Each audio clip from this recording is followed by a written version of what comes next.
Welcome, Rosa, and thank you for taking time to do this interview. First, I would like to give us some information about you and about your actions.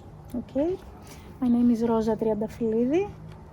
I'm a pedagogue. I'm originally a kindergarten teacher, but I have been working with school groups and families creating educational programs, and for the last 10 years, specifically in nature. I have created a group called Parea to Dasous, which could be translated loosely as a forest gang, something like that.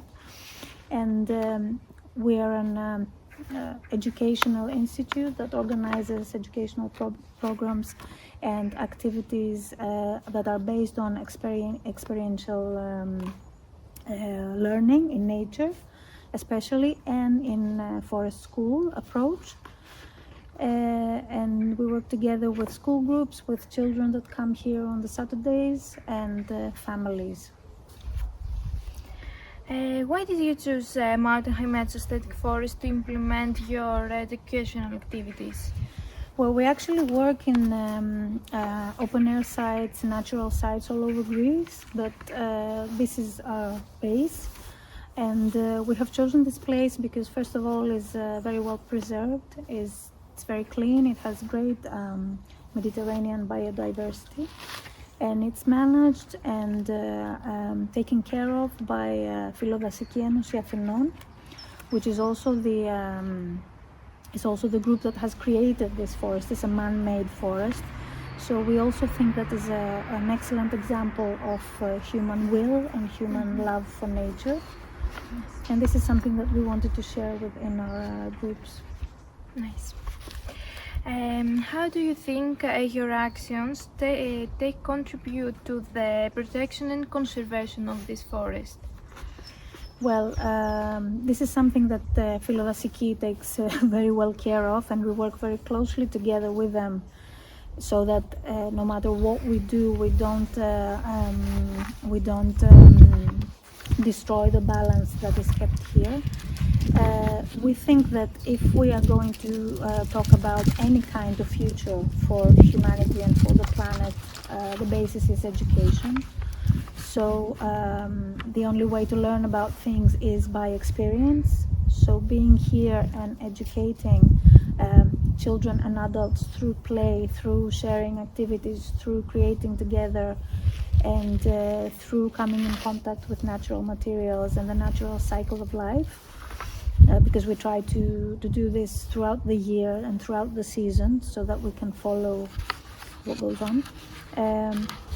We believe that the only way to speak about this kind of future and talk about preserving biodiversity and for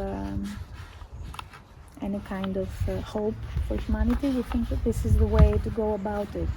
And we try to encourage other pedagogues and teachers and other institutes to do the same through the workshops that we organize.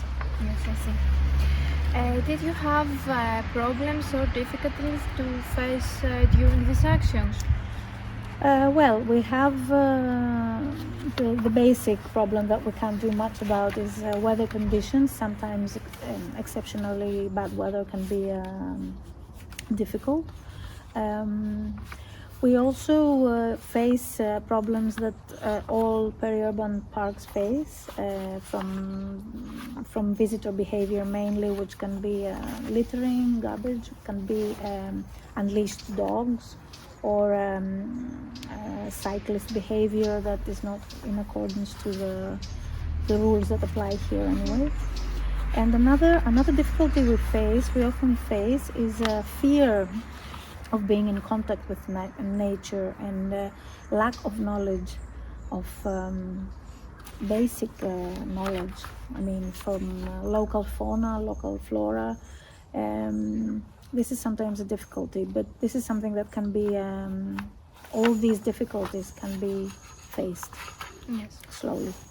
And actually, pandemic conditions we have noticed that they have increased, because another problem we face is overcrowded areas. So they have increased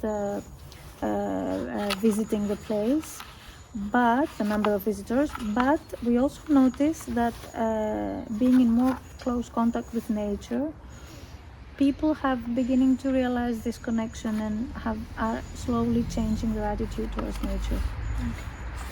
One last question. Do you think that environmental and education programs should also be organized by other organizations besides educational institutes? For example, corporate social responsibility.